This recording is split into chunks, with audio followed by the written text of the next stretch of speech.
ترامپ رئیس جمهور آمریکا بارها ایران را به عملیات زمینی و اشغال برخی از جزایر در خلیج فارس تهدید کرده است. شکی نیست رئیس جمهور آمریکا با فشار سازمان تروریستی موساد به دلیل سوابقش در پرونده اپستین بازیچه دست نخست وزیر رژیم صهیونیستی در جنگ و تجاوز به ایران شد. رئیس جمهور آمریکا که معروف به دروغگوترین رئیس جمهور کشورهای جهان شده است و هیچ ثبات فکری و گفتمانی ندارد، به هیچ عنوان قابل اعتماد نیست و متاسفانه سران آمریکا به کسی اختیارات فرماندهی نیروهای مسلح را واگذار نمودند که به دلیل بی‌تعادلی، موضع‌گیری‌ها و تصمیمات خطرناک و غلط ارتش آمریکا را وارد باتلاق مرگ نموده است. ترامپ که فرماندهان و سربازانش روزانه با مرگ در منطقه دست و پنجه نرم می‌کنند، به دلیل ترس از کشته شدن از پایگاه‌های نابود شده متواری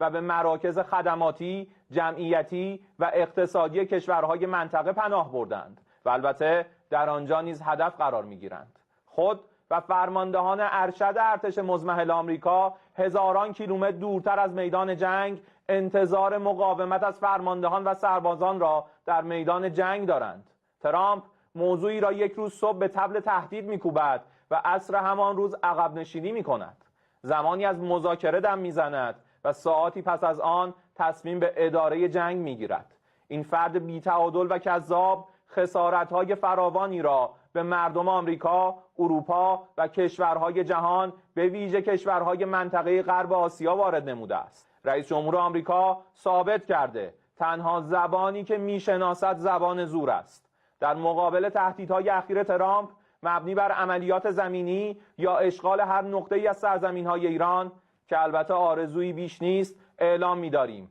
رزمندگان اسلام مدت هاست در انتظار چنین اقداماتی به سر میبرند تا ثابت نمایند که تجاوز و اشغال نتیجه‌ای جز اسارت تحقیرآمیز و